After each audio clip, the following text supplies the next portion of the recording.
بسم اللہ الرحمن الرحیم۔ مشکوٰۃ سنجی کا سبق نمبر 31 باب الشفاعت فی الحدود۔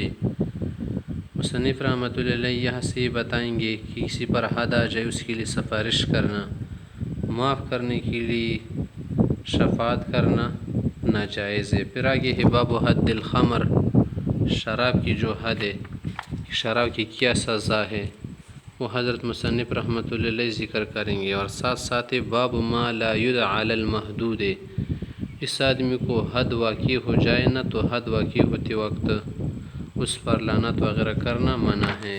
تو تین چار ابواب ہم یہاں پر ذکر کریں گے۔ کہہ رہے باب الشفاعت، باب سفارش کے متعلق بالحدود، حدود کے لیے حد لگتے وقت اگر کوئی آ جائے سفارش کرے، کسی معاف کرے یا پیسے وغیرہ رشوت آگے کرے تو ایسا کرنا جرم تصور ہوگا، اور حد جو ہے نا ان چیزوں سے ساقط نہیں ہوگی۔ یہ قانون اسی طرح ہے کہ اس کو پیسوں کے ذریعے سے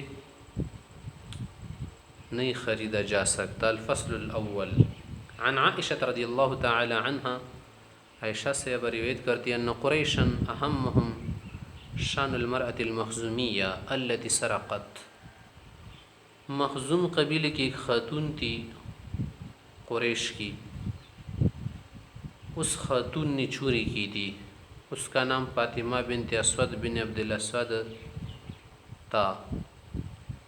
چوری کے معاملے میں جب اس کی چوری ثابت ہوئی تو اس کے لیے حد سرقاتی ہوئی۔ حد سرقہ یہ کہ ہاتھ کاٹا جائے، تو قریش کے لیے یہ معاملہ بہت سخت گزرا کہ تو بہت عظیم خاندان کی ہیں، پیسے والے نام والے لوگ وغیرہ، اس سے حد نہیں لگنی چاہیے، کسی اور طرح سے کچھ اور سزا طے ہونی چاہیے۔ بقولو، ادھر ادھر سوچ کے کہا کہ میں یکلم فیہا رسول اللہ صلی اللہ علیہ وسلم، کون اس کے لیے جا کر پیغمبر اسلام سے سفارش کرے۔ بقول سب نے سوچنے کے بعد کہا کہ امیش تر علیہ اسامہ بن زید حب رسول اللہ صلی اللہ علیہ وسلم، کہ اسی جرات کون کر سکتا ہے سوائے اسامہ بن زید کے جو پیغمبر اسلام کی بہت محبوب ہے۔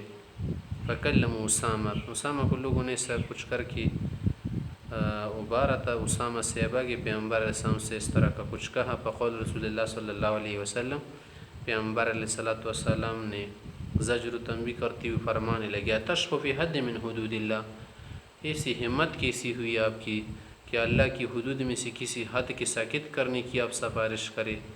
ثم قام فاختطب، سب کو مخاطب کر کے تقریر میں فرمایا کہ ثم قال انما اہلک الذین قبلکم یا اہلک الذین قبلکم، تم سے پہلی جو امت ہلاک ہو چکی، برباد ہو چکی، زوال ان پر آ گئے، وہ اس وجہ سے کہ ان کے لیے قانون ایک نہیں تھا، قانون کو انہوں نے شل کر دیا تھا۔ قانون غریب کے لیے الگ تھا، فقیر کے لیے، مالدار اور پیسے دار کے لیے کچھ اور تھا۔ مالدار قانون بناتے تھے اور فقیر جو ہے قانون ان پر لاگو کر دیتے، اور جو مالدار تھے قانون کو پیستے تھے۔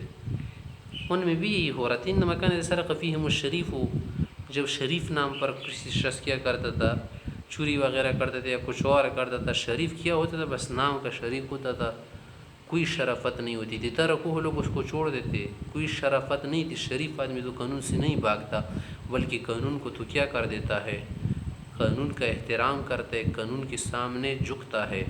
وَإِذْ سَرَقَ فِيهِمُ الضَّعِيفُ، جب ان میں کوئی کمزور، غریب، کسی بھی درجے کے اعتبار سے فقیر یا ضعیف آدمی چوری وغیرہ کرتا تھا، قاموا علیہ الحد، صرف حد بھی قائم نہیں کرتے تھے اور کچھ بھی کیا کرتے تھے، ڈانٹ وغیرہ پلاتے تھے۔ وَإِمَ اللَّهِ، اللہ کی قسم کر کہا کہ لو ان فاطمہ بنت محمد سرقت، کہ یہ قانون صرف کسی اور کے لیے نہیں ہے، ہمارے گھر والوں کے لیے بھی ہیں، اگر فاطمہ صاحب زادی کیا کرے، ایسا کچھ کرے، لقطعت یدہا، اس کا ہاتھ بھی کاٹنا ہوگا، اس کا ہاتھ کاٹ دوں گا۔ متفق علیہ۔ وفی روایت لمسلم قالت كانت امرأة مخزومیہ تستعیر المتاع وتجحده، ایک مخزومی خاتون تھی، لوگوں سے استعارے وغیرہ کے طور پر، عاریہ کے طور پر سامان مانگتی تھی، پھر بعد میں انکار کر دیتی تھی کہ آپ نے کچھ نہیں دیا۔